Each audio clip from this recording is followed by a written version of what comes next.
When we read Hebrews chapter 11, we begin to think that God always miraculously rescues people from their dangers. But some of those heroes of the faith were delivered through the dangers and through the threats. Good morning. This is Pastor Ernie Lewis of the Blue Point Church in Sisney, Illinois, with your thoughts from God's Word for Tuesday. You know, we are so excited when we read about the rescue of believers from terrible things that this world can throw at them. Whether it's an attack by the evil members of our society or it is a horrible diagnosis for a disease that has struck our body, we love the stories of deliverance. But we also realize that for many people, God does not keep them from the danger or the bad circumstances that they might be facing. But rather than taking them out of the situation or that environment, God stands with them through the difficult time. One of these examples is given in Daniel chapter 3, when the 3 Hebrew young men were threatened for not bowing down to the 90-foot idol that Nebuchadnezzar had built and he worshiped. The evil king threatened to cast them into a fiery furnace that was heated up 7 times hotter than normal if they would not bow to this idol. So when King Nebuchadnezzar gave them another chance to bow to this idol, they answered this way in Daniel chapter 3. If that is the case, our God, whom we serve, is able to deliver us from the burning fiery furnace, and he will deliver us from your hand, O king.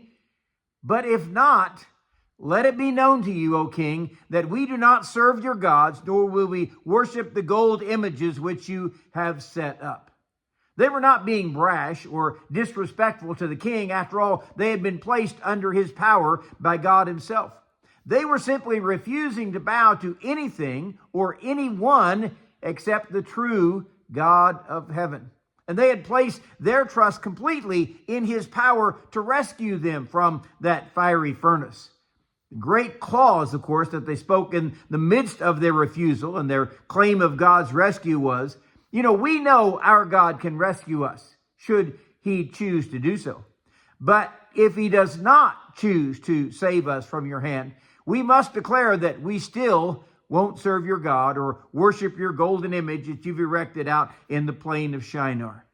The phrase, if not, it reminds us that it is not always God's will to rescue us from the danger. But he promises, and he is ready to rescue us through that danger and to give us his presence. Surely enough, the king does have them thrown into that furnace that is hotter than it has been before, and it even consumes his mighty soldiers who cast them in. But the men of God did not burn up in the fire. Not only could Nebuchadnezzar see these men walking around in the fire, no longer bound, but suddenly there is a 4th figure that appears with them. And he knows that this is God's presence among them.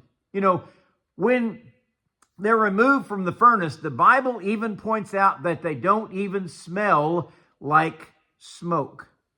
God's promises of his presence and his rescue from the fiery furnace was fulfilled, although he does not always rescue his servants in such a miraculous way.